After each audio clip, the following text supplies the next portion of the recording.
Hello, everyone, and welcome back to another episode of the Cover One Roundup here live on the Cover One YouTube channel or subsequently wherever you listen to your podcasts. I am your host, Kyle Silagyi, joined this and every week by David Fox, and today we have a doozy of an episode for you. I say this seemingly every week now since David became my co-host. I say off rip every week. This could either be short or very, very long, like pushing. It's usually very long. It's usually ever since I've joined this, it's just gotten longer and longer each week. And so. I think this week will be the longest. I think even if we were like two of the most concise speakers in the world, this would be pushing 60 minutes. But we like to go on tangents. We like to kind of just us. I know, right? We like to see where conversations go more often than not. So this we'll probably be here for quite a bit of time. So what are we doing? We are making the Buffalo Bills 2022 free agency big board. So we will go through position by position, preview not every player who is a free agent at each position, but a lot of people who are set to hit the open market next month. And then we will, at the end of the episode, make a 10-person big board, basically ranking based on the ability of the player and positional need for the Buffalo Bills, the 10 players who we think the Buffalo Bills should prioritize entering free agency, or once free agency starts. It would be the more appropriate statement there. I don't know. So joining me, as I said earlier, is David Fox. David, how are you? What's going on? Little headache, a little tired for moving. So we are doing great. And I'm ready to talk football more than anything else. Actually, we're not going to be talking about football. John writes, anyone following the Russia-Ukraine thing? Good. Listen. I have takes. That's not what I'm being paid for. In fact, I'd probably get fired for it, but I have takes. So we'll leave that for a different podcast. I don't think we're going to do that. Yeah, we would both be fired. We would certainly both be fired if we did get into that. But yes, we are both following it, unfortunately. Before we get into the actual big board, because again, we should probably get right into it because we're going to be here for a while. Just a few housekeeping matters, I guess, off top here. We are going to ultimately construct this big board based off of the positional rankings of need, or ranking position. I don't know. Last week, we ranked positional needs on the Bills. We went through the entire roster and made a ranking of the positions they need to address most this offseason through the draft and free agency. If you didn't watch that last week, again, it was a long podcast. I wouldn't blame you if you didn't catch the entire thing. But we determined that their biggest needs are as follows. Number 1, defensive tackle. Number 2, interior offensive line. Number 3, cornerback. Number 4, tight end 2. And then 5, we had backup quarterback / punter. So once we ultimately construct this big board, there will be, I'm sure, players who are better than other players at their positions, but ranked lower on our big board. That's because we are going to some extent, follow the positional rankings that we made last week. Also, we are going to make this big board, or just kind of address this whole free agency period, this whole free agency, whatever, on the assumption that the Bills enter with roughly $10 million in cap space, and they can get that up to 20 or 30 million with some additional moves. That is the number that David and a bunch of other Cover One dudes came up with a couple of weeks ago on the Salary Cap Spectacular, which, if you want to go watch that, it has a bunch of views. So I'm sure a lot of you already have watched it if you're watching this podcast. But if you have not caught it, make sure to go watch that and see how they get to this $10 million number plus, some more fun coupons, as Greg and Aaron call it. You could get up to 20 to 30 million quite easily after you get to that 10 million mark. So I think without further ado, we just get into the construction of the big board. What do you say? Let's do it. All right. So we have to start with the most important position on the field, punter. No, yeah. We're gonna start with quarterback, obviously. Now, I don't want to spend a lot of time on the quarterback position because I don't think we need to spend a lot of time on the quarterback position. I don't think a quarterback will ultimately make our 10-man big board, but the Bills do need a backup quarterback, so we're going to spend some amount of time talking about the backup quarterback position. For me, the guy to target if he's interested in continuing to play, a few people have already brought it up in chat, but it's Ryan Fitzpatrick. Because, look, we're both writers, David. We love stories. And there is no better story than Ryan Fitzpatrick. He has struggled to hide his Bills fandom for a long time. And he's not even trying to hide it anymore. Like, he just went to the Bills. He just shows up to playoff games shirtless. Took his shirt off as a fan. Yeah. Hilarious. So I think for him, right, because he's, 30-something years old, I think he could retire. He's pushing 40. He could realistically retire. He is 40. Actually. He is 40. Even better. But PFF valued him at like $7 million or $8 million. I'm not That's a lot of money for a single year. Yeah, I'm telling you, Brandon Beane is not paying that to a backup quarterback. Absolutely not. But here's why I think Ryan Fitzpatrick would take a hometown discount, so to speak. I think, he's made his money, right? He has been a quarterback in the NFL for it feels like 20 years at this point. It's been a long time. For most of his life, he has been a backup, or not a backup quarterback, just a quarterback in the NFL. So he's made his money. So I think for him, the idea of going back to the team, not only like that he made his name for or made his name with, but to the team that he is actively a fan of, that he attends games, that he attends their games while he is still employed by another NFL team. He is still a Bills fan. So I think for him, the idea of going back to a team like the Bills, and he can be there with one of the best quarterbacks in the NFL in Josh Allen. Hypothetically, Ryan Fitzpatrick will never have to play. It'll just be Josh Allen. So Fitzpatrick literally can just sit on the sideline of his favorite team and be with them as they make a Super Bowl run. I don't think you need to pay him $8 million or $7 million to do that. I think you could probably pay him a reasonable amount of money. Other names I like, Marcus Mariota, but I don't know if he's too young to have already resigned himself to the idea of being a backup quarterback. I think he would rather go to a place where he could hypothetically compete for a starting job. Other names are Jameis Winston, Andy Dalton, just guys like that tier of quarterbacks. So, David, what are your thoughts on Ryan Fitzpatrick and just the other quarterbacks available? Listen, like you said, story-wise, all in on Fitzmagic making a comeback here. From a pure football perspective, I mean, honestly, there's other guys that are certainly better. Yeah.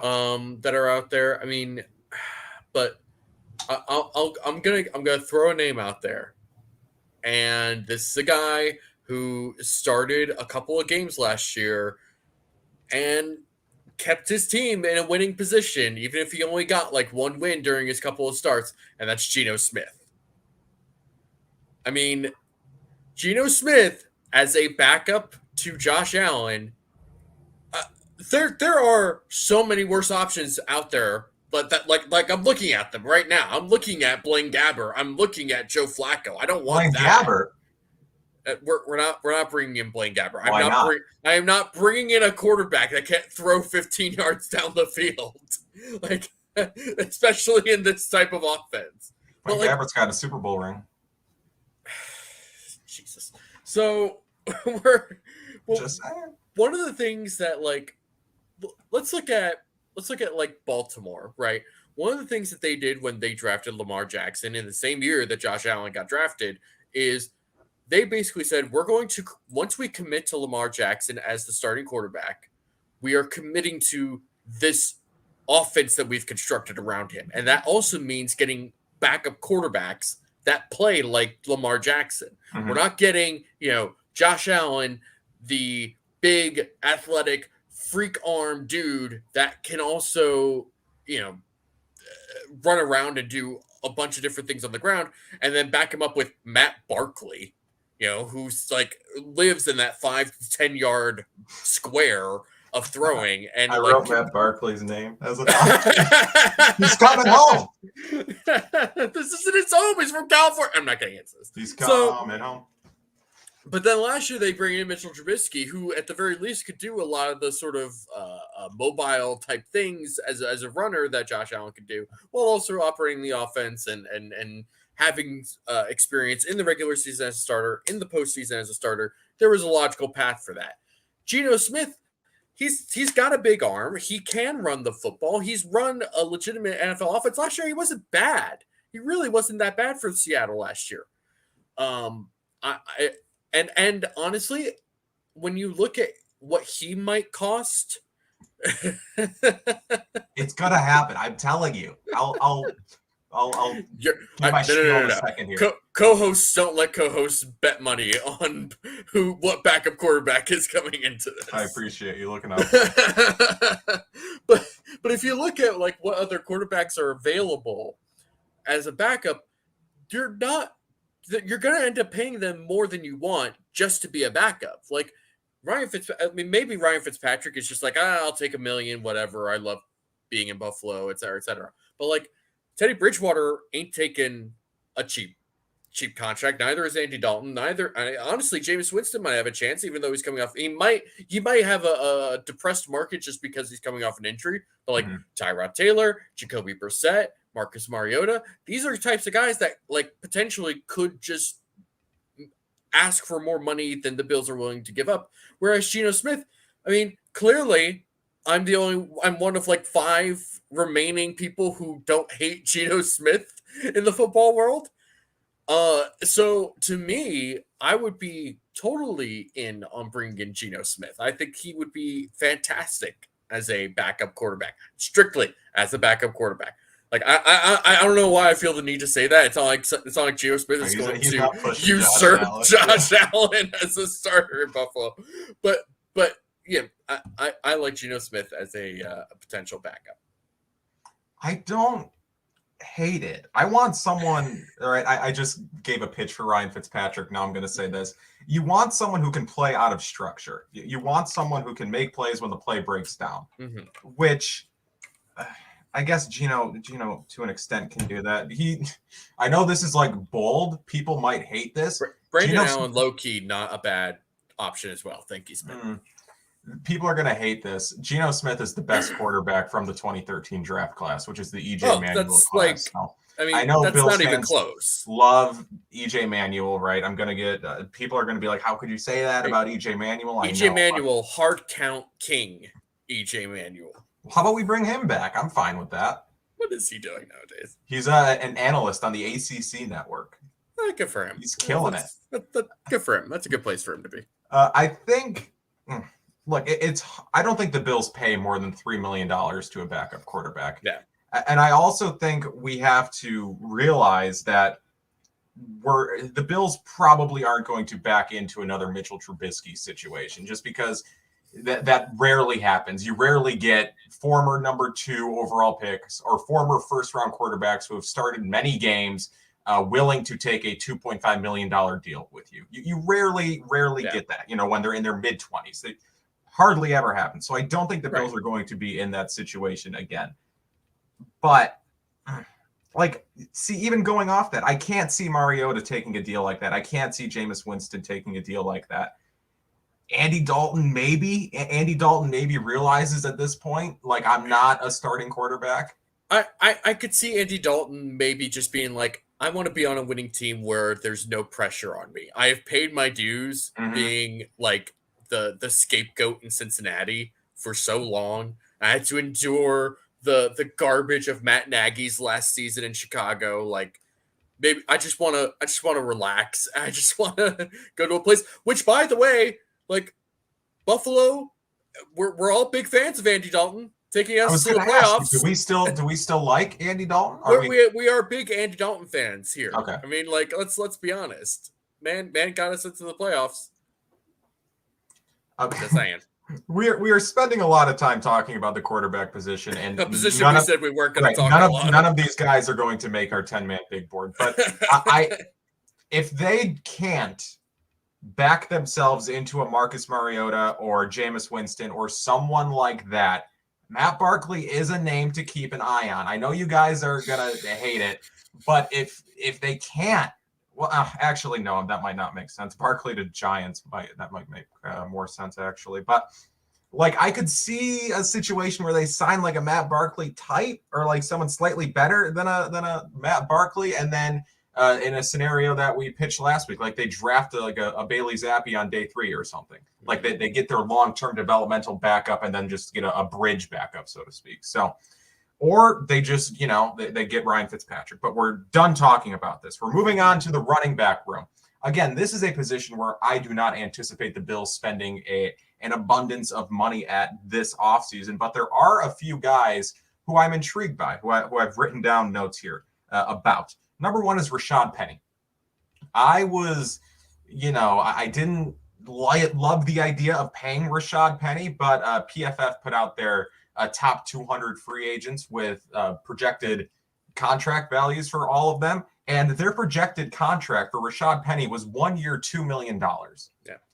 I don't know if that's the deal that Rashad Penny is getting, but if that's the deal Rashad Penny is getting, the Bills should probably make a phone call. Rashad Penny looked very good in the last month of the season, last 6 weeks of the season. He was really. It felt like every week, whenever the broadcast would cut away to some other game highlight, and it involved Seattle, I was like, "Oh, Rashad Penny broke off another run. Mm-hmm. Oh, interesting time to really show that you might be worth that first round pick that Seattle put into you. He's not, but that's a whole other discussion. I was gonna say that's the issue. Is this is the first time that he has looked consistently good? Yeah, like if Rashad Penny costs $2 million, yeah, I'll take that. Take a swing. Yeah, because that is such a low risk, high upside selection that Brandon Beane just loves doing when it comes to free agency. That's how he ended up with Darrell Williams. That's how he ended up with, a couple different guys. Even you could even argue John Brown to an extent. He got a decent amount of money, but what he ended up giving to the Bills, especially in 2019, was huge in terms of Josh Allen's development. And I really think that the Bills need to do. I feel like we had this discussion last week. The Bills probably should do something at the running back position, but if they don't, I won't hate it either. Yeah. It's such a weird thing. They're in such a weird position. I feel good about the fact that Singletary played as well as he did down the stretch. So it doesn't feel like that in itself made it feel like there's no immediate, they absolutely need to do something. But if they can do something real cheap, like a Rashad Penny for $2 million, I'm all in on that. Here's my issue. I could see Rashad Penny taking a 1 year, $2 million contract, something in that range. I cannot see him doing that with the Bills. I could see him taking that contract on a team that doesn't have a great passing attack or doesn't have a quarterback like Josh Allen. I could see him going to a team for that contract. He would take that contract with a team where he will get an opportunity to play, an opportunity to make plays, an opportunity to potentially be the starter, so then he can cash in next year. This year, he takes that deal with the Bills. You are in a committee with Devin Singletary, and Josh Allen is also the Bills' main runner. So, you are potentially the third choice runner for the Bills. That is bad business for Rashad Penny. If he takes that deal with the Bills, I'm I don't necessarily know what you're thinking. I like it. I would be cool with it. I don't like it from his perspective, though. Yeah, that's fair. A guy who I did some research into earlier, who I was like, oh, okay, this would be interesting, but now I'm really liking it. I've even highlighted his name as a guy who may make the big board, is James White. James White, I love what he brings to this backfield as a receiving option out of the backfield. He would be a nice complement to Devin Singletary. Wouldn't push Devin Singletary for number one reps, number one share or whatever, but he would bring a nice receiving touch, right? He has more receiving yards in his career than he does rushing yards. And he's also not the type of guy who's lining up out wider in the slot. He's just out of the backfield. He's just a super smart dude when it comes to just reading that underneath coverage, sitting exactly where he needs to be, and just catching the ball. I've said this 5 different ways on Twitter ever since he's come into the league. But James White probably has the most unremarkable physical skill set for a running back that actually plays as well as he does. He's not fast, He's not some like big trucking type of dude. He doesn't like break a bunch of tackles. He just is so consistent at what he does. And when it comes to the running back room that the Bills have, as well as Devin Singletary played down the stretch, he really doesn't offer like a ton, or at least hasn't shown a ton as a receiver during his time with the Bills. James White is the total opposite of that, where he is just like pure receiver, but not a like how the Panthers use Christian McCaffrey, who is obviously a big trade target for the Bills. Cole Beasley for Christian McCaffrey, straight up, who says no? Madden wouldn't say no. Apparently. But I mean, I would 100% be in on James White as well. I don't know how much he would cost either. He's also like 30 years old or something like that. Right. There are some red flags. He's coming off an injury. He only played 3 games last year. But he was on a 1-year, $2.5 million deal last year. So you got to assume that price is even coming down. PFF valued him at 1 year, $2.62 million. I don't see him getting a pay raise off of an injury. So I think probably like $2 million. 1 year, $2 million for James White. Sign me up. Any day of the week. Yeah, I'm with that. I think he's making the big board. I'm putting a star next to James White. All right. Another name that I want to quickly gloss over here, Chase Edmonds. Super fun player. Again, would really help that screen game. Versatile guy, can line up in a variety of places. But PFF said 2 years, $6 million average. I do not want to pay that. $6 million average? Yes. Yeah, I mean, on the film room, I think last week, Kendall talked about Chase Edmonds and highlighted him. He's a good player. He's been a good player for Arizona for the last couple of years. If they signed Chase Edmonds, I mean, that would really show a commitment to that position that they have not shown before. Yes, absolutely. And it would be weird. It would be weird. I'm not opposed to that because I don't think $6 million is like, in the grand scheme of things, $6 million to a starting running back is not bad at all. It's not. But is that what they want to do with the limited amount of money that they have this year? I don't necessarily see that happening. If they do it, I think it signals a shift in how this offense might run, especially with Ken Dorsey and Aaron Kromer obviously coming in, where they might just end up leaning on the run more, or at least trying to lean on the run more. And specifically runs with the running back, not just with Josh Allen. But that would be a really interesting signing. I don't think they do it, but I think it's interesting. I wouldn't necessarily put him in that like top 10 category of free agents that they should go after, but I could see it happening.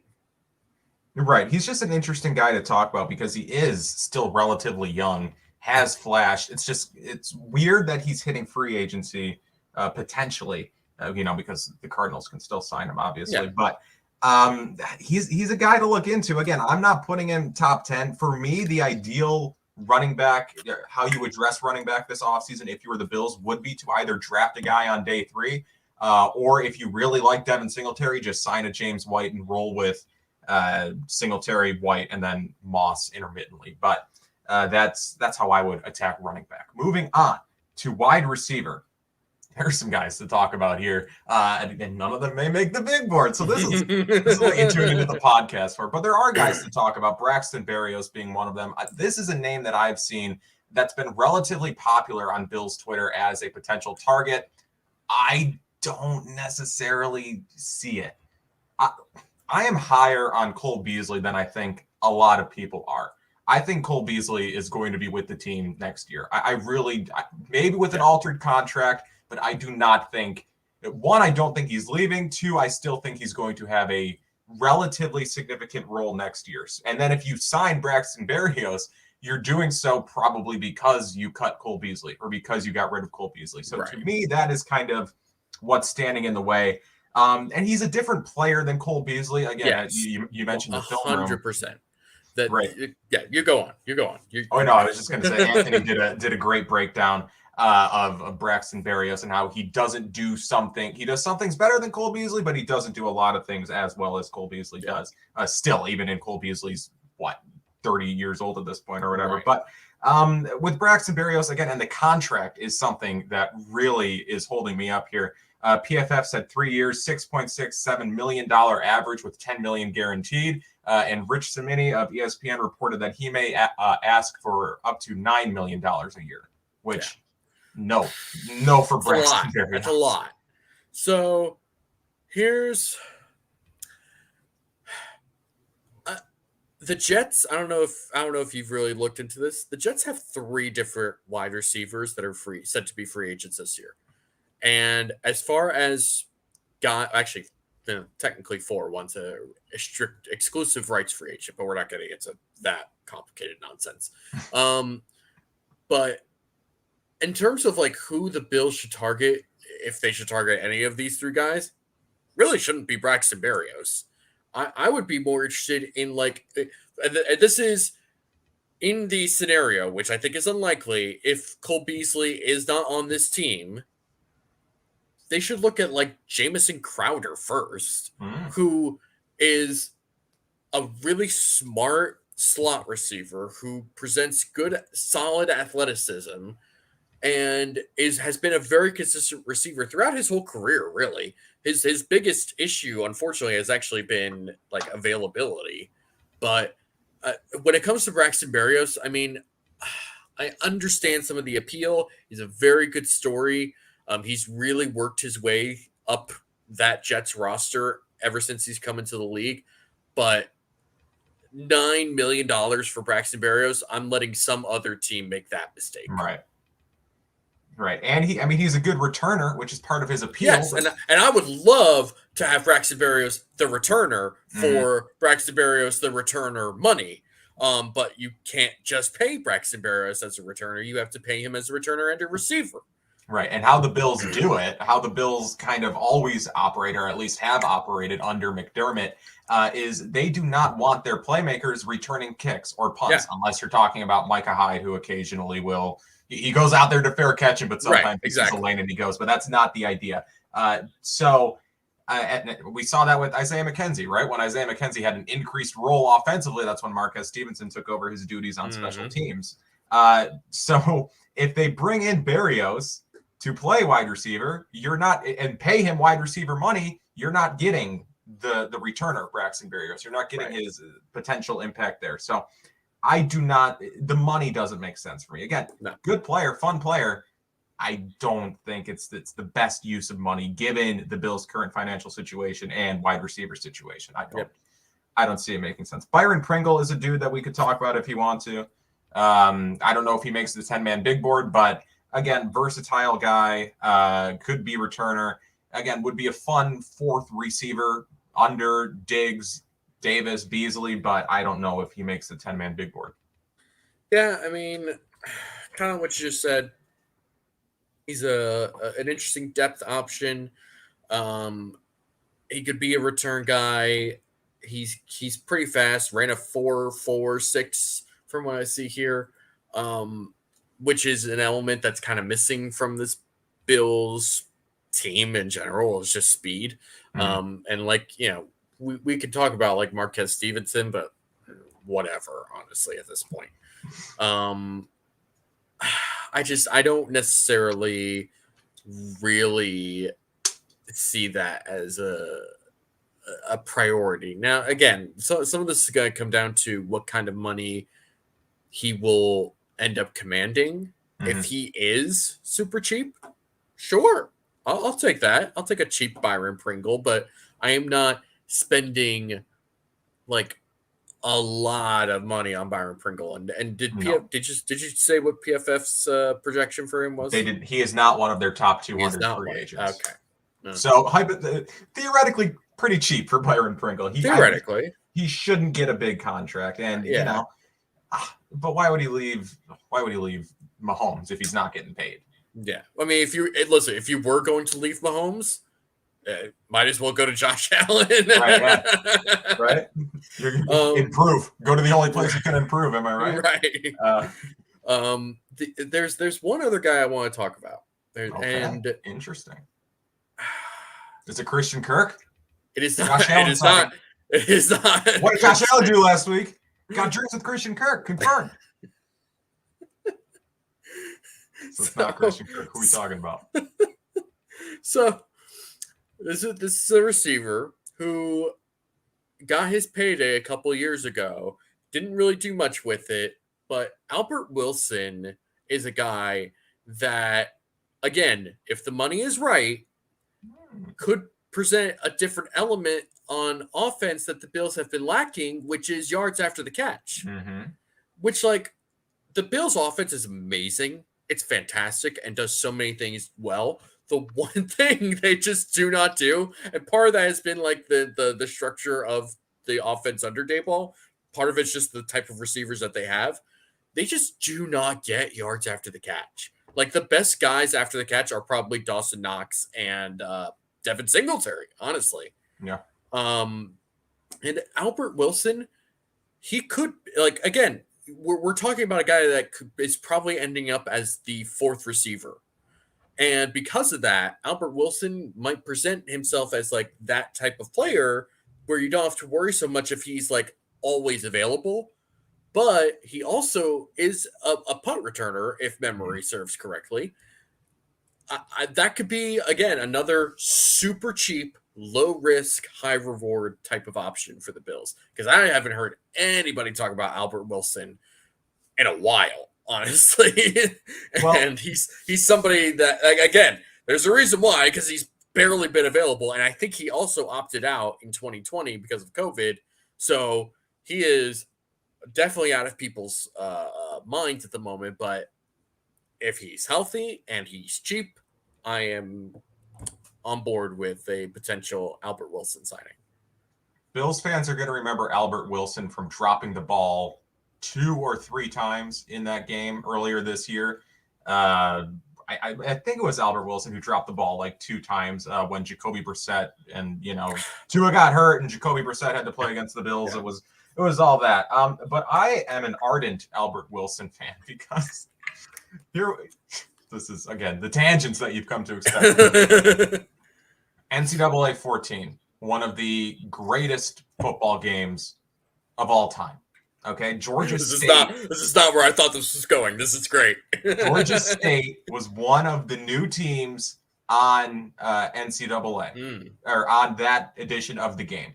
Yeah. And Albert Wilson, I used the new teams, right? I was NCAA 13, big UTSA guy, still a Roadrunners fan to this day. But with Georgia State, I used them a couple times in NCAA 14, and Albert Wilson was a dude who, was good. He was their best receiver. And then obviously no new NCAA game has come out. Right. So like as I've continued to play NCAA and use Georgia State or play against Georgia State, Albert Wilson keeps popping up. And I'm like, he became something. Like he's not an accountant or, he's a guy on this team who actually became an NFL player. It's wild. So if his journey takes him through Buffalo, I'm all for it. But again, I don't know if Albert Wilson's making the 10-man big board. We'll just have to wait. I'm with you there. All right. We are now moving on to a position that we ranked. Where did we rank it? We ranked it as a 4th on the priority list entering the offseason roster addition period. And that's tight end. And we ranked this relatively high because, one, the Bills' second tight end is Tommy Sweeney, which you should probably upgrade over that if you can. And 2, Ken Dorsey and Aaron Kromer in their past offenses have run a lot of 2 tight end sets, which is something the Bills have not done in recent years. So I do expect, or I think everyone is expecting, an increase in the number of 2 tight end sets this season and moving forward. And you cannot confidently do that if your 2 tight ends are Dawson Knox and Tommy Sweeney. You need an upgrade at tight end too, which is what we're going to talk about right now, potential tight end twos. And David, I'll throw it to you.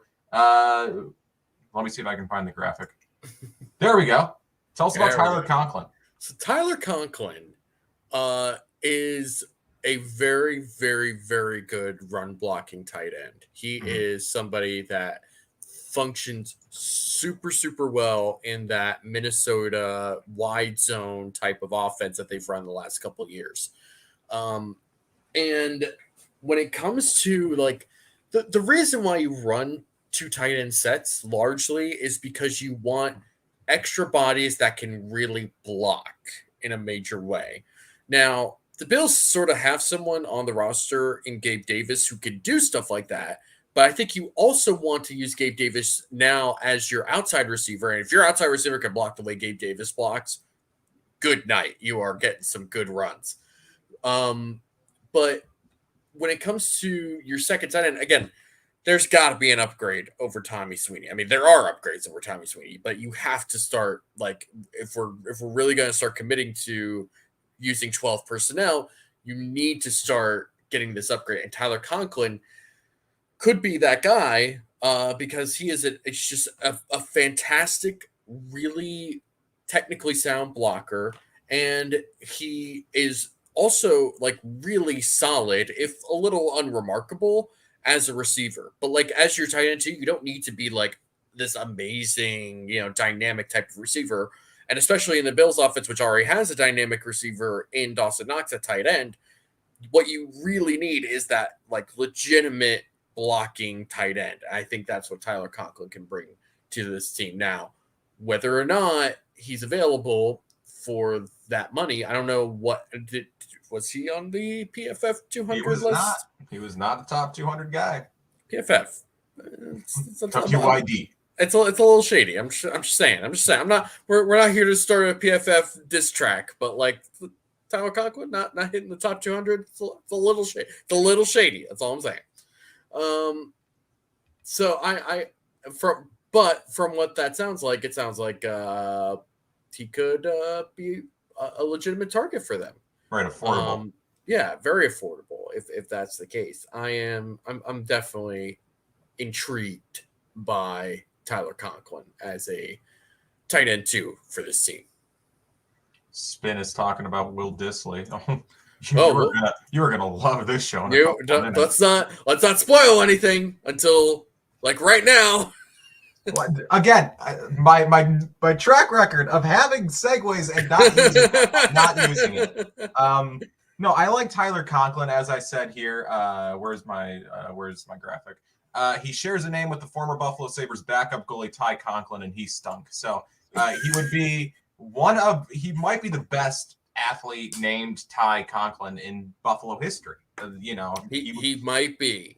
Big shoes to fill, but I think he could do it. But I see your Tyler Conklin, and I raise you a Mo AlieCox. Mo AlieCox, Indianapolis Colts tight end, played college basketball. Everyone knows his story, right? That's like the only thing that's known about Mo AlieCox is he played college basketball, and he didn't play football in a long time, but then he played football. How did he do it? No one knows. But Mo AlieCox, he is, again, like Tyler Conklin, a good blocker. We're going back to PFF. He had a 71.4 run blocking grade and a 64.0 pass blocking grade this year. And then last season, he also had a really high pass blocking grade. So regressed a little bit as a pass blocker, but, it is what it is. It's whatever.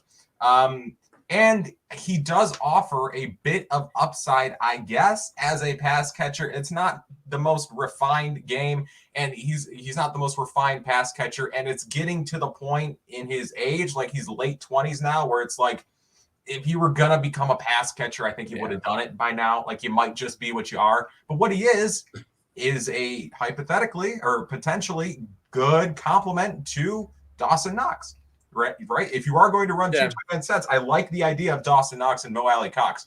What I don't like is the contract that PFF has projected for Mo AlieCox. They say 3 years, $7 million average. Not for Mo AlieCox, but... if you can get him for like 4, I'm cool with Mo AlieCox at like $4 million a year. I guess, but like, again, when we're talking about tight end 2, blocking has to come first. And obviously, Mo AlieCox is a good blocker from what we just talked about. But I don't know. It kind of feels like the projected contract for him is based more on like the potential of like maybe if he goes somewhere else, they'll unlock his freakish receiving ability that he might have. Which, like, again, like you said, late 20s. If something was going to happen, it was going to happen already. Yeah, exactly. So I don't want to pay that much money for somebody who is just getting that money largely based on potential. It's not entirely based on potential because he does offer that baseline of being a good blocker, which is what you need for this tight end too. But again, there's cheaper options out there that have that same floor without like paying that for type the of ceiling. money. Yeah. I mean, to me, it comes down to this. Would you rather have Mo AlieCox or less AlieCox? You know what I mean? It's a hard question. I'd rather have Mo. But okay. We're talking about contracts. We're talking about potentially, we don't want to break the bank for a tight end too. This guy wouldn't break the bank. David, tell me about. Is this the one I didn't upload? Did I not upload this one? Oh no! Did you not? Oh, give me a second. Thank you, Kyle. Give me a second. All right, we'll vamp. So, Kyle brings up. There it is. Will Disley is who we're talking about. So Will Disley is so Will Disley is a little interesting because when he got drafted in 2018, I believe, it was kind of it was a little bit of a surprise because he wasn't really used in college all that much outside of being a blocker. And then when he came into the NFL, the first like week or two, Russell Wilson was targeting this dude and he was making plays. And I was like shocked. I was like, wasn't this rookie dude that they got that nobody thought was going to be a good receiver? And now he's got like 100 yards in one of his first games or whatever. And then he got hurt and misses the rest of his rookie season. Second year, had some good games, flashed some more potential. His biggest issue really has just been staying on the field, which is why he's kind of set to become a free agent to begin with. Again, this is another one of those classic Brandon Beane type of guys, low risk, high upside, cheap money. If somebody like Will Disley is available for like $1 million on a 1 year deal, 1 year type of prove it deal, sign me up for that. I'm for that. But the other part of this is I don't know, because of the injury history, I don't know how much of that you can actually rely on and say, yes, Will Disley is 100% going to be your tight end too, and we feel 100% confident in that, and we're not going to touch tight end as a position for the rest of the offseason. So if Will Disley does sign with Buffalo and they don't do anything else in free agency at tight end, they probably need to dip into the draft later and just get somebody as a insurance for Will Disley. I like that. I like the idea of getting Disley on a cheap deal because I don't think he's going to break the bank and then drafting a guy late. With Disley, again, like you said, it doesn't offer incredibly much as a receiver. He had 3 drops last year, but again, you're not trying to get a pass catcher with your tight end too. You're trying to get a blocker. You're trying to get an upgrade over Tommy Sweeney, which people are saying in the chat, like you're not even upgrading over Tommy Sweeney because he didn't play, which is true, right? You just that's the unfortunate reality. Like Tommy Sweeney, God bless him, had to deal with a lot of things in the last year or so, getting COVID, getting myocarditis as a result from that, working his way back, but he's just not it. And it's a little sad as well, unfortunate, but that's just sort of the nature of this game. And sometimes the story doesn't always yield actual results. So Disley certainly is making the big board. Tyler Conklin might. Mo AlieCox might. Okay. Right. Just a few other names here. Max Williams. Any Max Williams thoughts? Potentially. Maybe he's strike out on Disley. He's been kind of good for Arizona since he went there, and it's kind of funny because Cliff Kingsbury, like one of the really big things that like really wasn't addressed about Cliff Kingsbury when he went to the NFL was like at Texas Tech, they don't use tight ends, or they didn't use tight ends when he was there. Like that was true. That was not a thing in his offense. So he had to actually adjust and be like, hey, we're going to use tight ends now because I have to, because we're in the NFL. And they brought in Max Williams, and he actually turned out to be a pretty good player for them. So and that would probably have to come down to he is also coming off an injury, I believe, if I'm remembering correctly. So he might be somebody who has his market depressed because of that. I'm interested largely based on money, and I feel like I'm going to sound like a broken record, but that's the unfortunate nature of being pressed up against the cap, is that it really is going to end up coming down to how much money a lot of these guys cost. I'm interested in Max Williams, but it's got to be the right money. Exactly. Somebody that kind of intrigues me, but not enough, is Hayden Hurst. Hayden Hurst is a good receiving tight end, I think, but is not a great blocker. And again, for this tight end 2 spot, you need to be like a legitimate, reliable blocker, and that is not, unfortunately, what Hayden Hurst is. So that's not really a legitimate option. Last one that I will mention is OJ Howard. Again, coming off an injury, he might just have a low market because of that. Dude's an athlete, been, in my opinion, underutilized in Tampa with Dirk Cutter and Bruce Arians, and it could happen. I don't know if it will, but again, if he's cheap and everything seems to check out injury-wise, I'd be okay with that. But again, that sort of goes back to like a Will Disley type signing, right? Where like, I don't want just OJ Howard as like, this is our tight end 2 and that's it. Like if you get OJ Howard, if you get Will Disley, these are the types of guys where you are probably gonna have to look back into the draft and say, let's get somebody on day 3 just to have out there. There's a growing sentiment in the chat that Touchdown Tom should be tight end too. Tommy Doyle? No. That's not. He is a good blocker, but like we're not going to sit here and talk about Tommy Doyle as a tight end. That's not what he does. That's not how this works. That's what he does. That's not how this works, Kyle and chat, etc. Like we got Mike Gesicki talk. We don't need a slot receiver. We need a tight end too. Okay. Hold on. Hot take. Mike Gesicki is who Kelvin Benjamin was supposed to be in the NFL. I'd have to really think about that for a couple of minutes, which we don't have time for. He is a jump ball. Oh, yeah, we're just gonna move on. We're moving on. Look, we need to mention Gronk, okay? Not only because he's from Buffalo, but because the Bills need a tight end too, and they had interest in him last year, right? So regardless of the name, regardless of the connection, he is a player who the Bills have been interested in the past at a position of what is currently a need. So we have to talk about him. I hope it doesn't happen, but it wouldn't shock me if Gronk comes here. I feel like it's more likely that Gronk just retires rather than get another contract. He already retired once, and I truly feel like the only reason he came out of retirement was to play with Tom Brady and try and get another Super Bowl, which like totally understand. With you, buddy. I'm with you on that.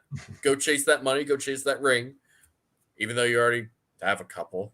But you know, I don't know. I can't really. I won't be behind Rob Gronkowski as an actual option. Like especially as like, does he want to be a tight end too? Is that because he was tight end 1 in Tampa? He was not.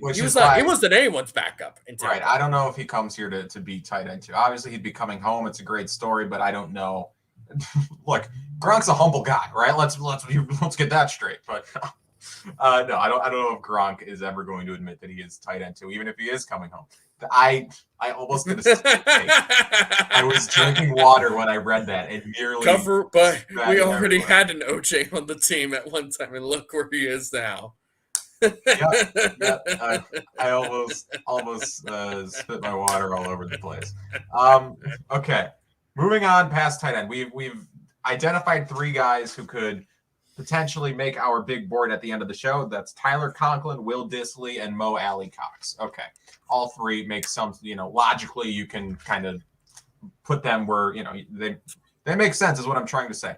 Moving on to tackle. Last week, I think we declared this a you do you position. I did not do any research into tackles just because I think they're set with Deion Dawkins and Spencer Brown. And then maybe they like to draft athletes at tackle now, apparently. So maybe draft a guy or maybe just roll with Tommy Doyle as your third guy. But you have Darrell Williams who can play tackle. I don't think they invest or even really sign a tackle of note. Or certainly not a guy who would make our big board.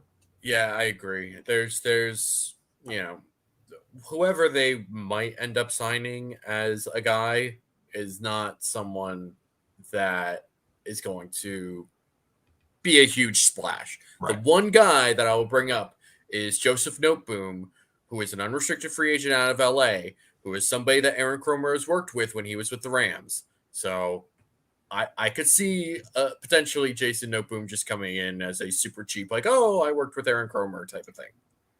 Speaking of guys who work with Aaron Kromer, we're moving to guard. Yes. Austin Corbett. Look at you go. Taking that transition. I'll take that's what I do here. I take segues when they're presented to me. As I wrote here for the fun fact, he played with new Bills offensive line coach Aaron Kromer in LA from 2019 to 2020. Austin Corbett. Let's talk about him a bit. As I said, familiar with Kromer, started 17 games for LA for at right guard last year. Won a Super Bowl winning offensive lineman coming to Buffalo, maybe. From PFF had a 67.4 run blocking grade, 63.8 run blocking grade, pass blocking. Sorry. If I messed that up, you know what I was talking about. Mm-hmm. That's some great radio right there. Allowed 3 sacks, 25 hurries. For comparison, Cody Ford played 500 fewer snaps and allowed 2 sacks and 20 hurries. Now you might be thinking like, what? He's better than Cody Ford? What is that? That's crazy. I know. But Austin Corbett he's nice, right? He's a good player with familiarity with Aaron Kromer. And, this is a move that it makes sense, right? Like if you ask me out of all the players who we talk about today on this show, who's the one who you think like, if you had to place money on it, who do you think the Bills would sign?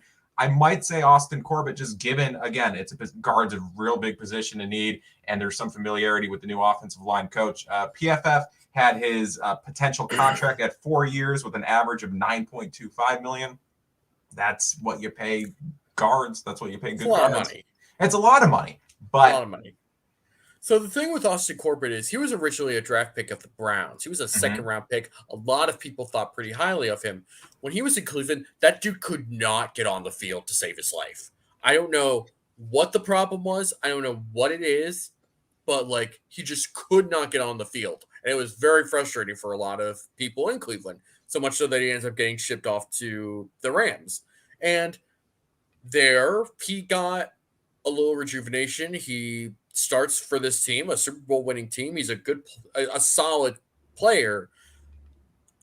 I don't know if I'm paying $9 million a year, $9 million a year, right? That's what they say. That's what PFF says. That's a lot of money. That's a lot of money for an Austin Corbett. And I won't be like upset if they sign Austin Corbett for $9 million a year, especially if he turns out to like be really, really good. Mm-hmm. And take another step forward in his development, but it's a lot of money. It's a lot of money. And I'm always for having a coach bring in players that they're familiar with and that they like. And if they bring in Austin Corbett, I more than anything trust Aaron Kromer as a talent evaluator and developer to be like, this is somebody I want to bring in. This is somebody that's like worth this type of money and will make this team better. If that's the thought process, I am in on that. But for me right now, seems like a lot of money. And somebody who might be a little bit cheaper that is perhaps not getting talked about as much is a free agent from Tampa named Alex Cappa. Now we're going to talk about the biggest thing, which unfortunately is not shown here. The most important thing, he has a beautiful set of hair long flowing. If you we don't have the best picture there on the graphic, but for those of you in the chat, Google Alex Cappa right now, and you will just see a beautiful flowing mane of hair. Right, and he screams Bills fan favorite. He is such like total Bills dude, like from Humboldt State, which I believe is a California school.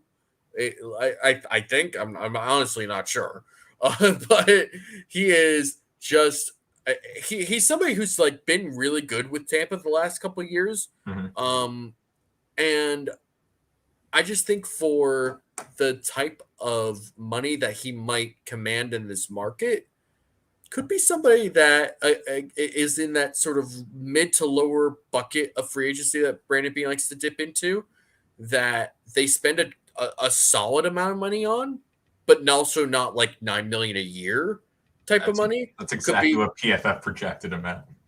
For Alex Cappa? Same projection as Seriously? Corbett. Yeah. That's a little surprising. But Alex Cappa is somebody that PFF does think fairly high of. Right, yeah. 71.2 run block, 71.4 pass block. So just good all around. Yeah. So, and Alex Cappa might not be an Aaron Cromer type of guy. I'm not 100% sure if Aaron Cromer has like a quote unquote type, because like Aaron Cromer has worked with guys like, Andrew Whitworth and Austin Corbett when he was with the Rams, Austin Blythe, another Rams type of guy. He's also worked with John Miller and Jordan Mills when he was here in Buffalo last. Like, I cannot think of two different types of offensive linemen than like those three with the Rams and those two who used to be on the Bills. Like, but he made it work. I mean, he got the best out of Jordan Mills and he got the best out of John Miller. But, so I don't know if there's like a quote unquote Aaron Cromer type of guy in terms of like athletic ability or physical ability. His thing might just be like, you need to be able to be coachable and to be able to just have that right mentality. Alex Cappa seems to be that type of dude. So $9 million is a lot of money though.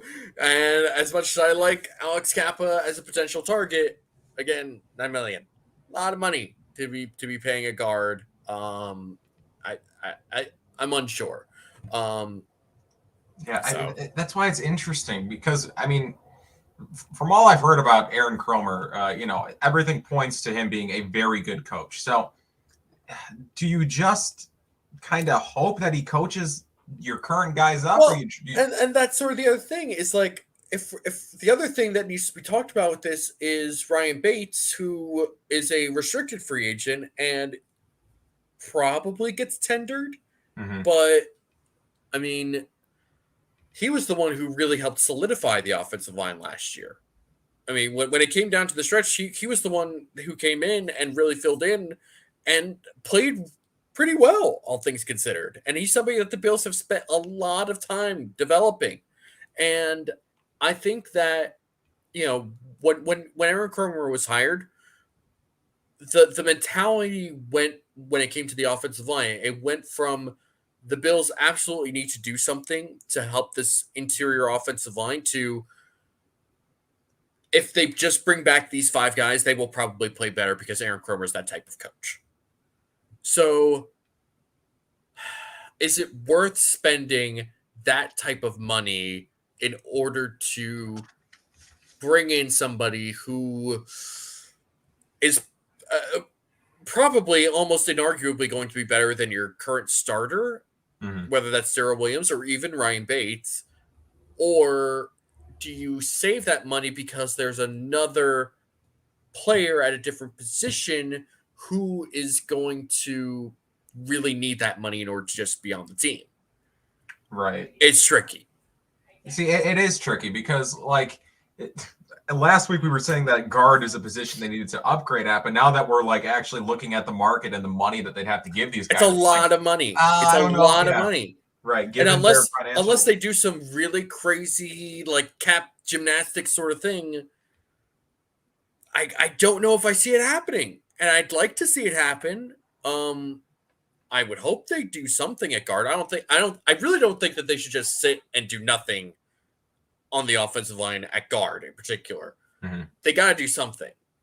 I just don't know if this is the option. I don't know if $9 million for Austin Corbett or Alex Cappa is really the right move. Maybe there's other guys that would work.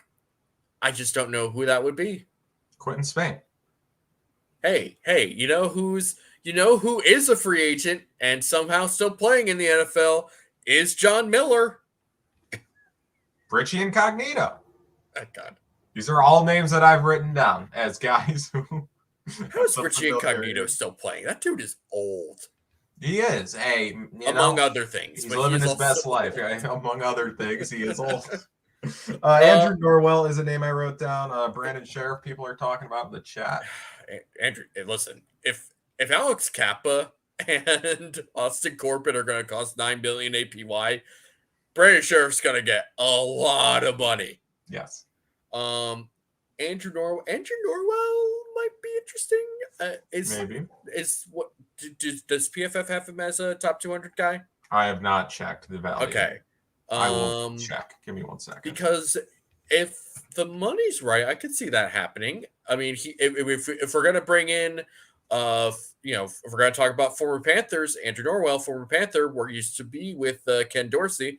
We have a quick sidebar. APY is average per year. When talking about contracts, the average money per year, that's APY. So like if a player got signed to a 4-year, $44 million deal, that's 11 million APY average per year. But with Andrew Norwell, I mean, he's been a solid player for Jacksonville since he signed there. He was a great guard when he was in Carolina. I really think if the money's correct, and do we have that projection? 3 years, 7.25 million average. That's a little reason. That's reason. That's reasonable. More reasonable. That's more reasonable than 9 a year. Yeah. Okay.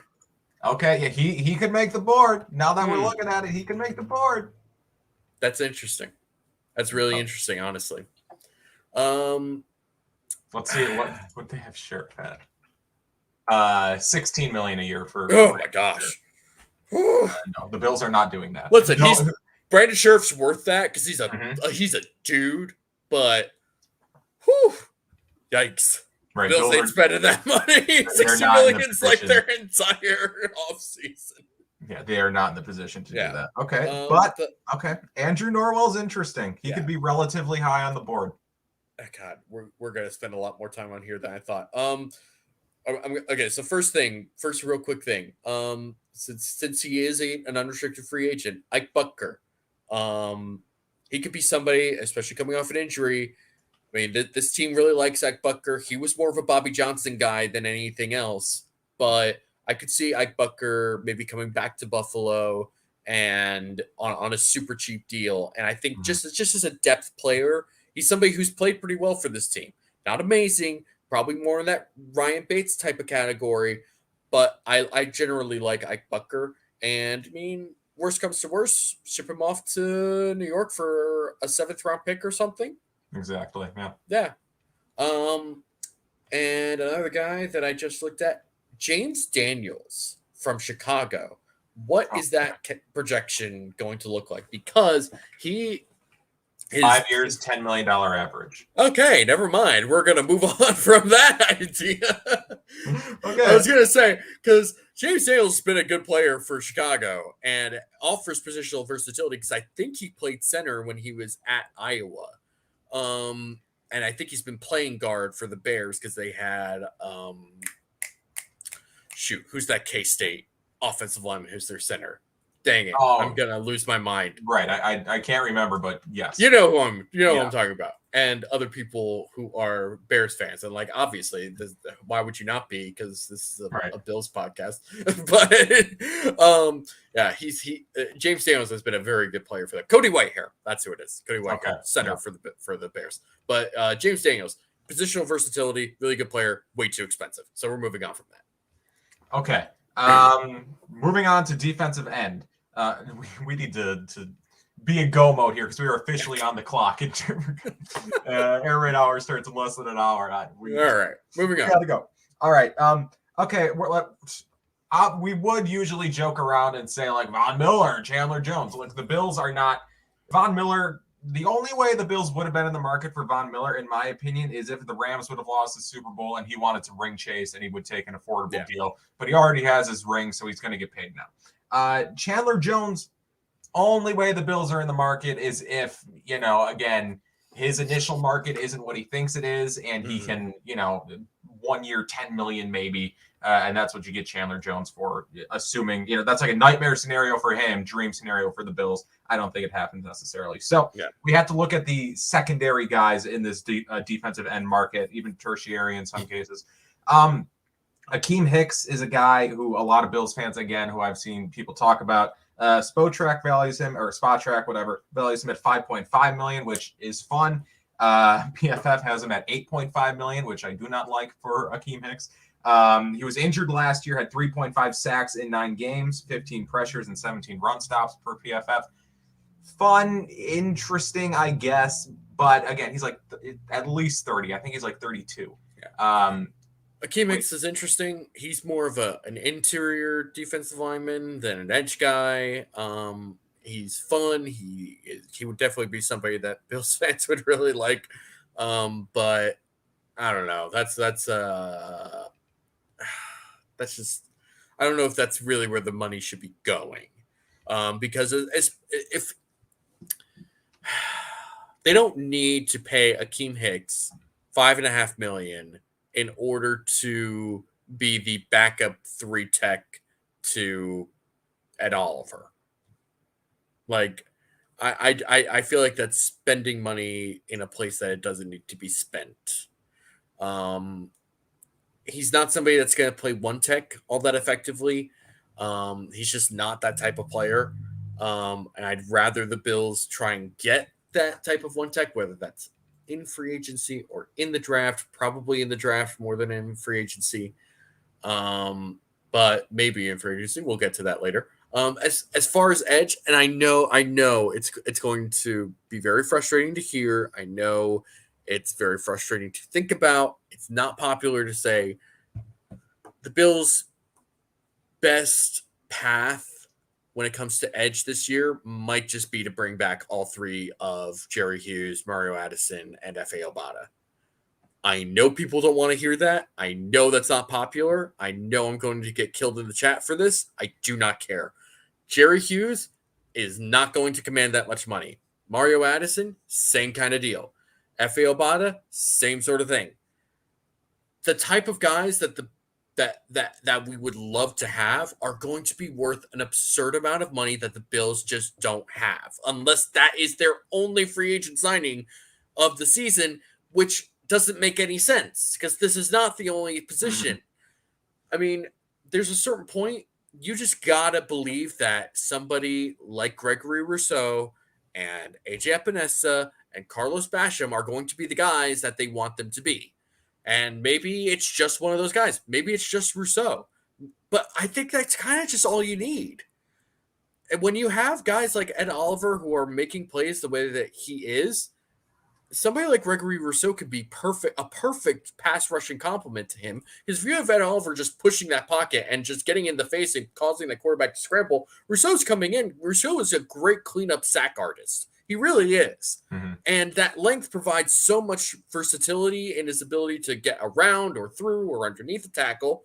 And I just, it doesn't seem to make a lot of sense to spend the type of money that you would need to spend in order to get premium pass rushing free agents. I don't see that being where the money goes. I agree. I don't think they splashed the cash on a defensive end or an outside pass rusher this year. Even a guy like Jadeveon Clowney or Emmanuel Ogbah, these are guys that would be good, but even they would command a pretty high salary for this year. I just don't see that happening. Yeah, as we discussed last year, I think there are too many unknowns with this defensive end room, with the youth that they have in AJ Epinesa, who's kind of teetering past that youth stage. But with Greg Rousseau, Carlos Basham or Boogie Basham rather. There's too many unknowns or too many unknowns in the youth that kind of makes me apprehensive when it comes to paying money and kind of, lowering their snap counts because I'd like to see what they have in them. But then, it's the classic phrase, like, your potential is going to get me fired. Like, I don't want to not upgrade at a position because I want to see what I have in the youth. So it's interesting. There are a couple other guys, potential. One's not Loki, but Lorenzo Carter from the Giants. I don't know if he's necessarily like a 4-3 defensive end, but I mean, maybe if you want to kind of develop him along, is that he's only 26, so maybe PFF valued him at 2 years, $4 million average. I don't hate it. I don't hate that. Another guy that I want to talk about here, which I just said they're not going to sign anyone really of note, but Calais Campbell. Calais Campbell for a couple of reasons, okay? I've wanted Calais Campbell for a really long time. I very much like Calais Campbell, would bring positional versatility, can kind of, play the edge, play inside if you need him to. Only 1.5 sacks in 15 games last year, but he only played on 56, or in 15 games, he had 1.5 sacks, but he only played on 56% of Baltimore's defensive snaps. He had 31 pressures. Only 3 Bills had more pressures than that last year. He had 24 run stops. Only 1 Bills defensive end had more run stops than that. That was Greg Rousseau. And Greg Rousseau kind of plays into this. I could see Calais Campbell, who is as I wrote there, ardent supporter of Greg Rousseau, has tweeted about Greg Rousseau numerous times. Again, both the alum of the U, both went to the U, and Rousseau kind of in that mold, right? The big, 6'7", big, super long type of guys. Yeah, exactly. So I could see the idea, or for Campbell, the idea of he's 35, he doesn't have a ring, and Buffalo appears to be in a position to go and get a ring next year. So for him, the idea of you're ring chasing to an extent, but you are also helping a guy along in Rousseau that you like and that you see yourself in. You see shades of yourself in. And to him, I could see that being intriguing. The idea of like, okay, not only am I helping myself, but I'm also helping the next generation of, Hurricanes or whatever. PFF valued him at 1 year, $8 million. A bit steep, but I think I like it. I think I like the idea of Calais Campbell. Yeah, I think one year deal is probably fine. Mm-hmm. 8 million is high, but if that kind of space is available for him, I'm fine with that. And yeah, if again, 1 year deal makes it a little easier just because you're not committing to anything long term, and you're not having to be like, all right, well, how do we get rid of Calais Campbell in 2023 or something like that? So right. It's just 1 year. That. So it's interesting. That might be an interesting move. I'm curious as to how and where he would fit in this defense. Maybe he becomes another one of those sort of inside out type of defensive guys, which I'm fine with. But yeah, that's interesting. That's an interesting. I hadn't really given a lot of thought to Calais Campbell, but maybe I might have to. Hey, that's what I'm here for, right? I ask tough questions. I get the people thinking. All I ask is that people open their minds. And like he was considering retiring this year, so and again, Baltimore is another position or another team that could hypothetically make a run for the title next year for the Super Bowl. So it might be hard to convince him to ring chase elsewhere when he's already in a good ring chasing team or a good ring chasing scenario. But again, Greg Rousseau's a nice guy. Make one phone call, and you got Calais Campbell maybe. All right, David, we're moving on to defensive tackle. This is where you make your money. Where are we kicking off with? Because I got like 4 okay. So, defensive tackle, specifically one tech. This is a place the Bills have to really consider something here. One of the guys I'm really interested in is a guy who's been in Tennessee before, spent the last, I think, year or two with the Giants, and that is Austin Johnson. He is a legit, solid player. He's not going to wow you with a bunch of stats. He's not going to be this, amazing, splashy type of player. But you know what he's going to do? He's going to take on the blocks that allow someone like Ed Oliver to be the amazing, splashy player. And that's what the Bills have needed for a while now. They've tried to have Starlitule be that type of guy. He's not at this point. I mean, he maybe early in the season when he was playing well before he got COVID, but since then he's just not been the same player and he's not been available. They've got to figure out a way to move on from Star.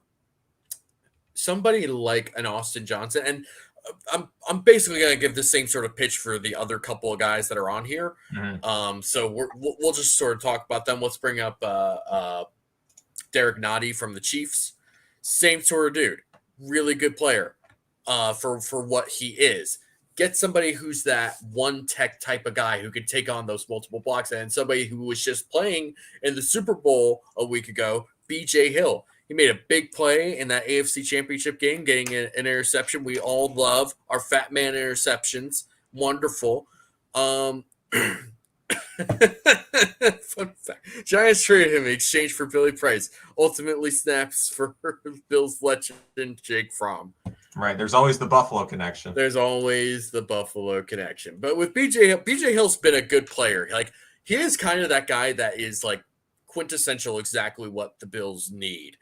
I don't know if he fits into that top 200 projection for PFF or what his BJ Hill? Yeah. BJ Hill for PFF, they said 3 years, 8.75 AAV. That is a lot of money. It is a lot of money. For that dude. For Derek, how do you pronounce that? Inati? Derek Nottie? Yeah. Nottie. Okay. They said 2 years, 5.75 million AAV. That's more reasonable. Is Austin Johnson nope. on? Okay. Shockingly, the guy with the most normal name in the world is not a top 200 free agent. Yeah, Austin Johnson, he really, I think, would be a really, really good fit for this defense. He is just plays that one tech position really well. He's not super big for somebody who is that one tech, which is kind of interesting. And I think would actually fit the Bills' profile for defensive end because of that. Mm-hmm. So I would kind of be interested in seeing. I think he's a target for them. I don't have any sources or anything like that, but I think it just makes sense. It just makes sense. Like this is a guy. This is a guy who here's a guy who, like, he's still pretty young. He fits their overall profile. He does what they need to do and have been lacking at that position. I could see Austin Johnson. I'd be very happy if they ended up taking Austin Johnson in free agency. Chat, somebody keeps bringing up Daquan Jones. He's another interesting guy. I wonder if the Bills would be able to afford him. Is he somebody who has a projection for free agency? Give me 1 second. Okay. Daquan Jones. No. Interesting. Daquan Jones, he's been another former Titan. It has been with the Panthers. I'm sorry. 2 years, $5.75 million. That's reasonable. I think that's very reasonable. Daquan Jones is a little older. He, I think, is in his 30s. 30, yeah. Yeah, so not quite the same length, or what am I trying to say? He's older. Whatever. He's older. So I think Daquan Jones is a reasonable thing. So BJ Hill would probably be really great. It sounds like he's going to be way out of the price range. Mm-hmm. Derek Nottie, Daquan Jones, Austin Johnson definitely seem like they're in the range. And I think that if the Bills if the Bills don't do anything in free agency to address defensive tackle, that to me signals that they'll probably address it in the draft with their first pick. Yeah. Right. Because there is a very obvious need for defensive tackle. And that's even if you say Harrison Phillips is coming back, because he is a unrestricted free agent. Right. And he might end up pricing himself out of the Bills' range, depending on. Cry. Harrison Phillips has been was a great player for the Bills last year. He's somebody that they really, really need to try and keep around. And especially given that he's been like their their Walter Payton Man of the Year nominee for the last 2 years, right? Mhm. He's somebody who clearly has invested a lot into this Bills community in this Buffalo area. I would be surprised if they really let him go. I don't think he will necessarily take some sort of hometown discount given the way he played last year. I think he's got to be somebody that they bring back, but I think they also need to bring in someone else in order to help this defensive line really make its strides forward. Somebody like Austin Johnson, Derek Nottie, Daquan Jones, those are the types of guys that they really need to go after. Nobody overly sexy, nobody overly interesting, but they just need somebody who allows these other guys to play fast and physical. Douglas writes, Terry Pagula would like the Penn State product Austin Johnson. I think this is like a very underrated but like crucial storyline. Like I could honestly see, that I could see that.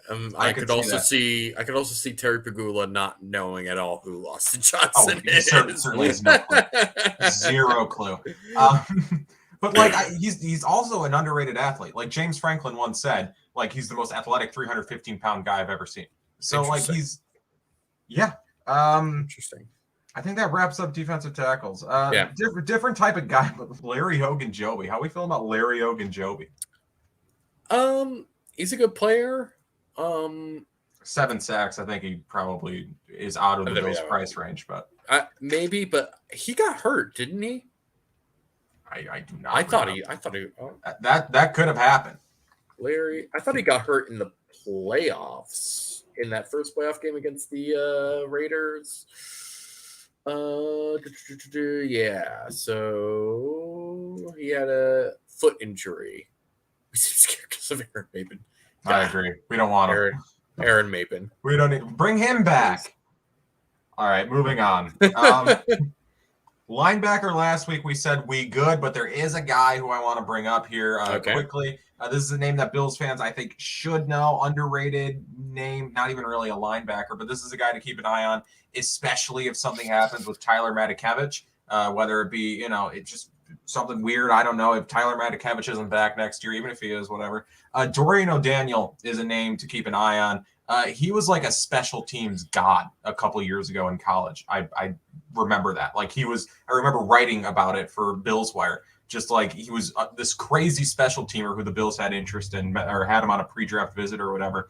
Hasn't really played all that much linebacker in the NFL. But again, he's a solid special teamer, had 336 special team snaps last year. And you know how much this regime values special teams. So do not be shocked if Dorian O'Daniel signs with the Bills. Not going to make our top 10, but Dorian O'Daniel is a guy who the Bills could potentially bring in. Would not shock me at all.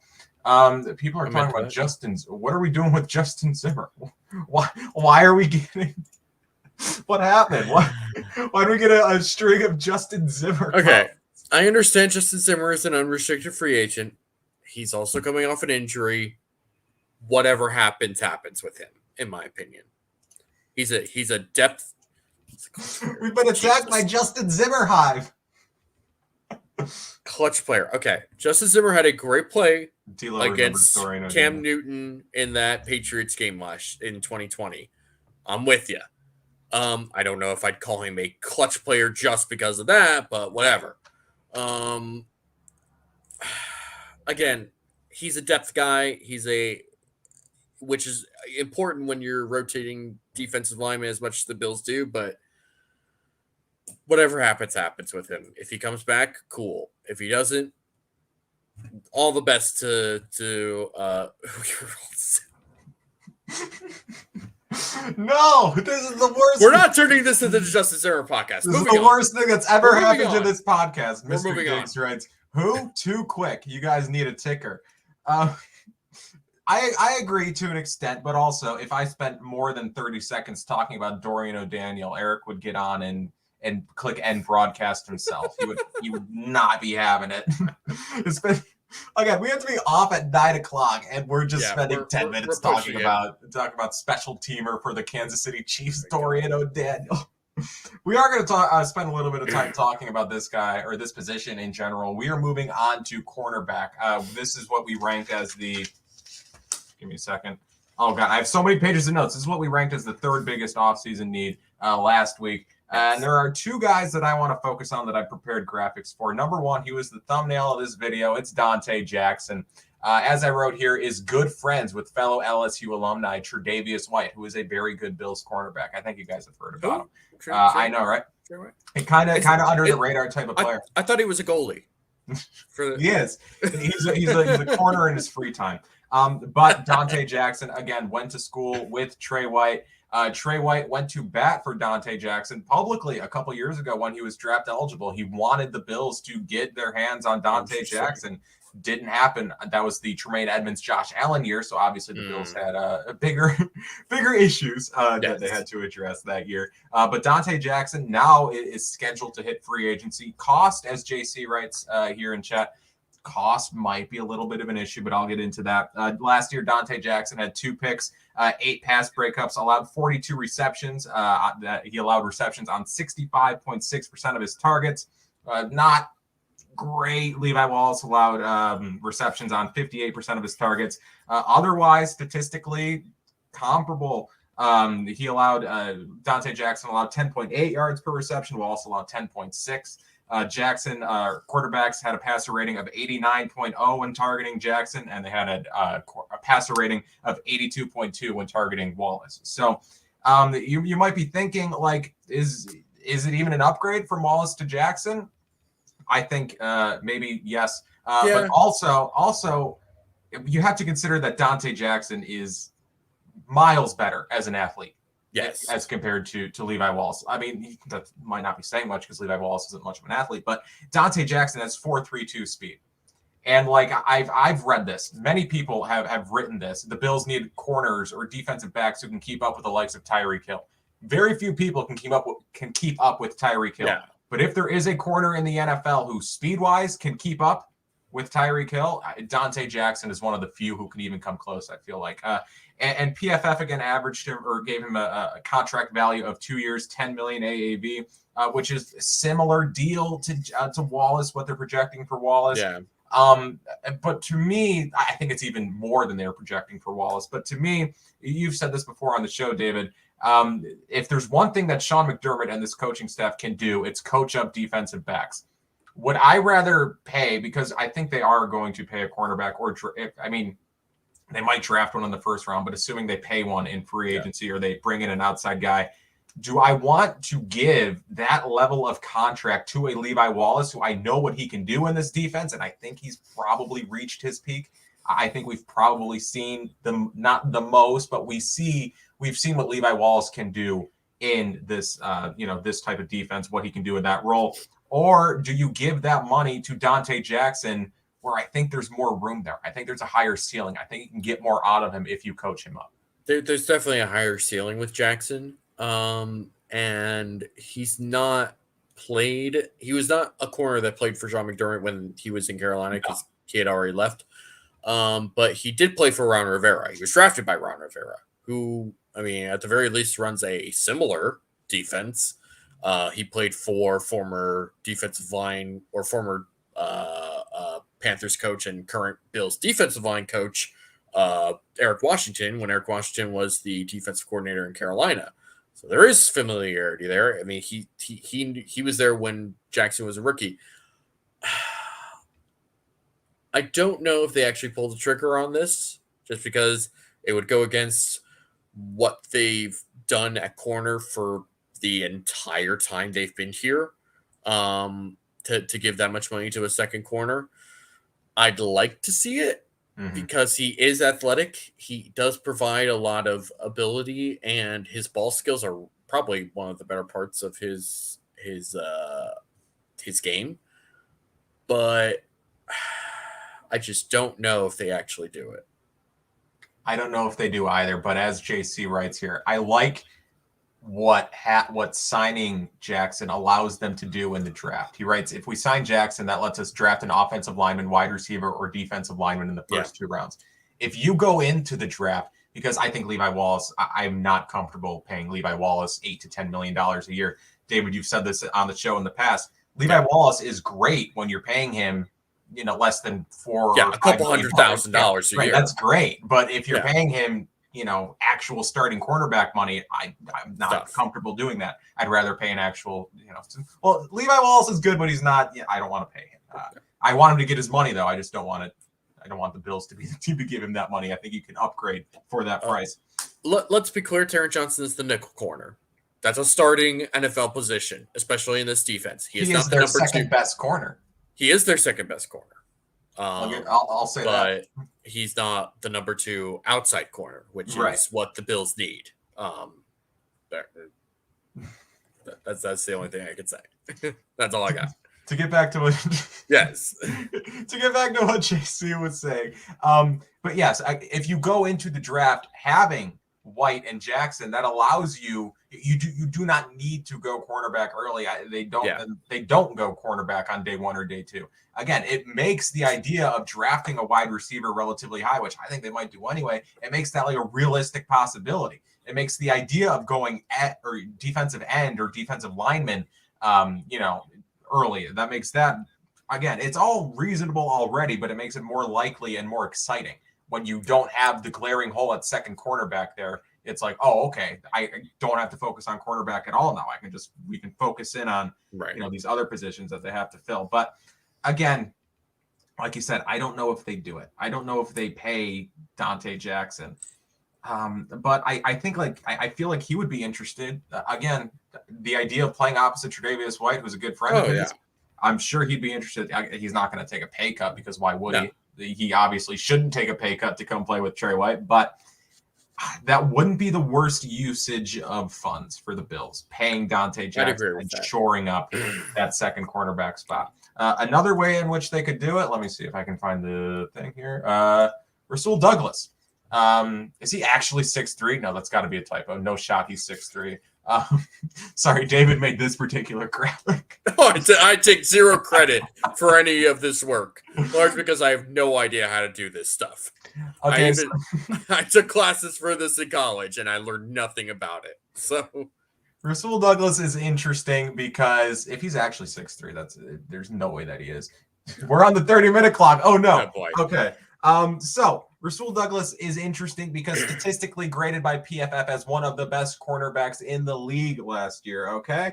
Had 5 interceptions, 4th in the NFL, had a passer rating or quarterbacks had a passer rating of 43.7 when targeting him. That is the lowest passer rating in the NFL when targeting a specific quarterback who has played in a significant number of snaps. He allowed receptions on just 50.8% of his targets. That is 4th in the NFL. So statistically, a very good quarterback, but when you dig a little deeper into it, there are some signs of concern.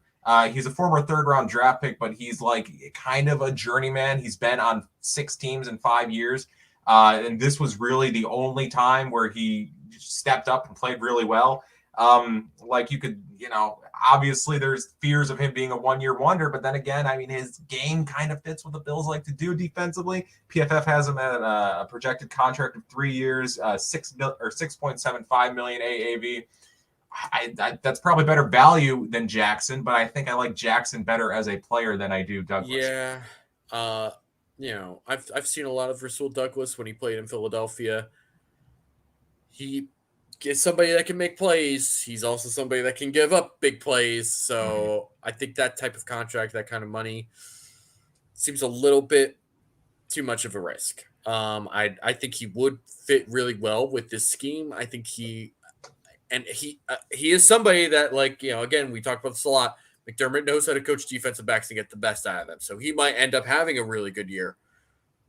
I'm not 100% sold on that, though. So we'll call it iffy on Rasul Douglas. You have any cornerbacks that you want to talk about here?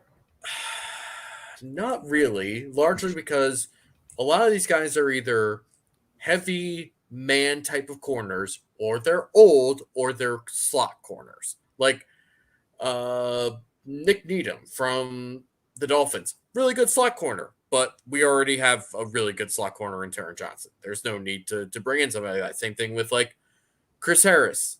That's not this is not where that money's going to go.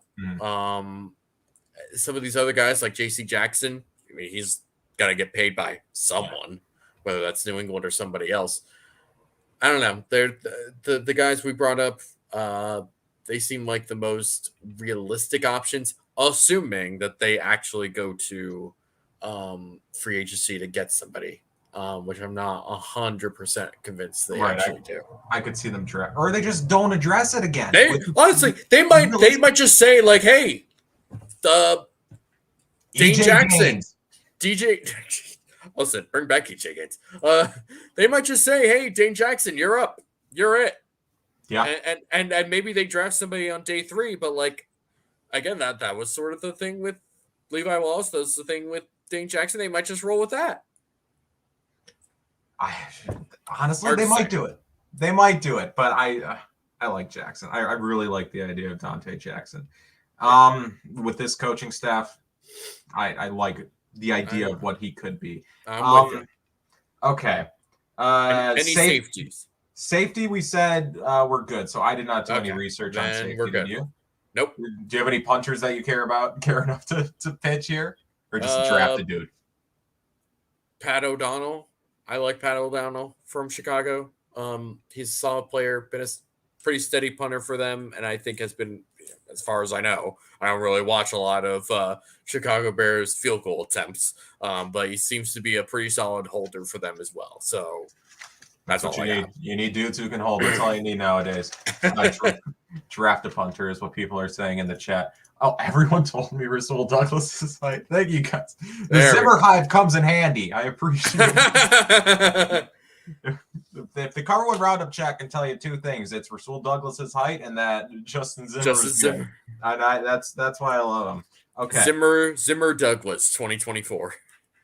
So I'm about to name the guys who I put stars next to it. I didn't say this. It is time to make the big board now. We are now going through the big board. Chat, we need your help.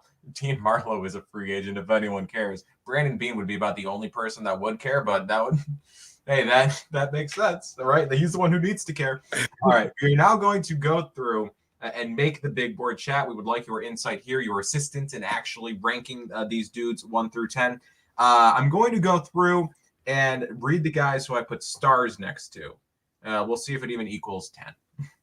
James White, Tyler Conklin, Will Disley, Mo AlieCox. That's 4.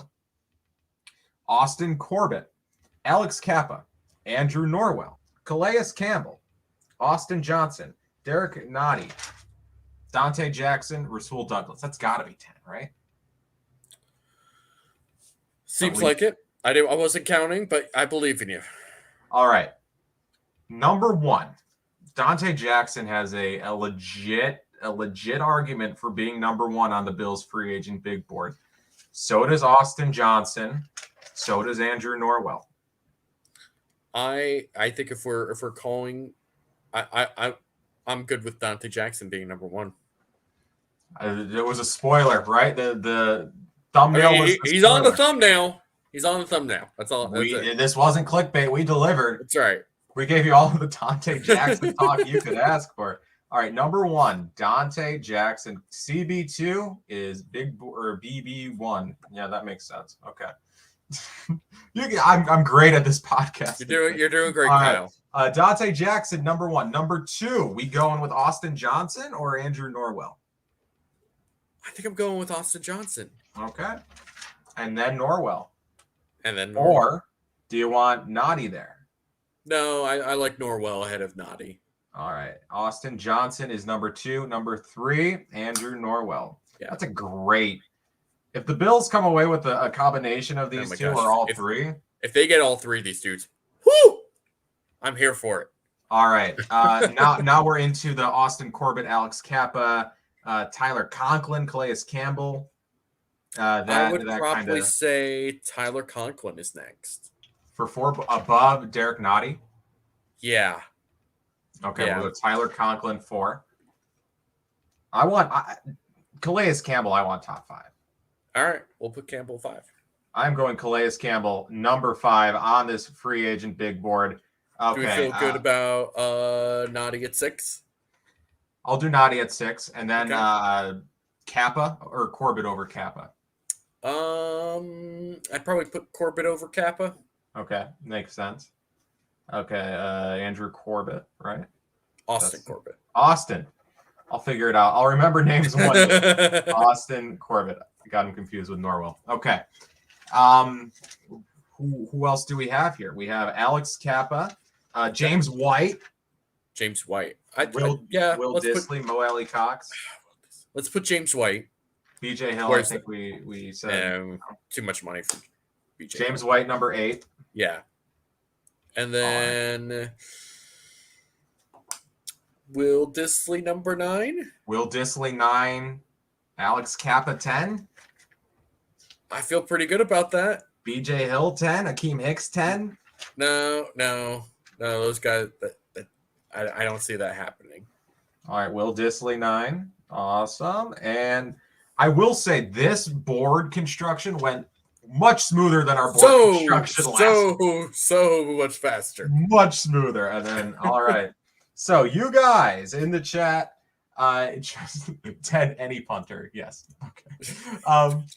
For the last 1 hour and 40 minutes, just watched us discuss everything. And it has all resulted in this, a 10-man big board that the Buffalo Bills, Brandon Bean, here you go. You can fire all your scouts, all your pro guys. Just us. This is all you need. Leave, right? Put this on r/Buffalo Bills. Again, just to recap, here is the Buffalo Bills 2022 free agent big board. Number 1, Dante Jackson. Number 2, Austin Johnson. Number 3, Andrew Norwell. Number 4, Tyler Conklin. Number 5, Calais Campbell. Number 6, Derek Nottie. Number 7, Austin Corbett. Number 8, James White. Number 9, Will Disley. Number 10, Alex Cappa. No Pringle? I know we let someone out. I prefer Lay's, am I right? Haha. But I'm sure he's never heard a joke like that before. Never heard a Pringle joke. No Rasul Douglas. David kind of killed my Rasul Douglas hype. I'm not here to kill Rasul Douglas hype. I'm here to just let's just be a little. We're here to pump the brakes. Yeah. So, mind you, the Bills are broke. They are accurate. They're not getting all these guys, but if they get a Dante Jackson and an Austin Johnson and a James White, A+. If you get, I don't want to say any combination, but if you get certain combinations of like 2 or 3 of these guys, that's still a great free agent haul. It's a huge win. Huge win. Obviously, they're not getting all of these guys, but it's ridiculous. Right. Okay. I think that wraps it up. Thank you, everyone, for watching. Again, long podcast. Hopefully it won't be this long next week, but I can't promise anything. So thank you guys for watching. Make sure to subscribe to the Cover One YouTube channel and subscribe to all of the Cover One podcast feeds on Apple Podcasts or wherever you listen to your podcasts. I don't know.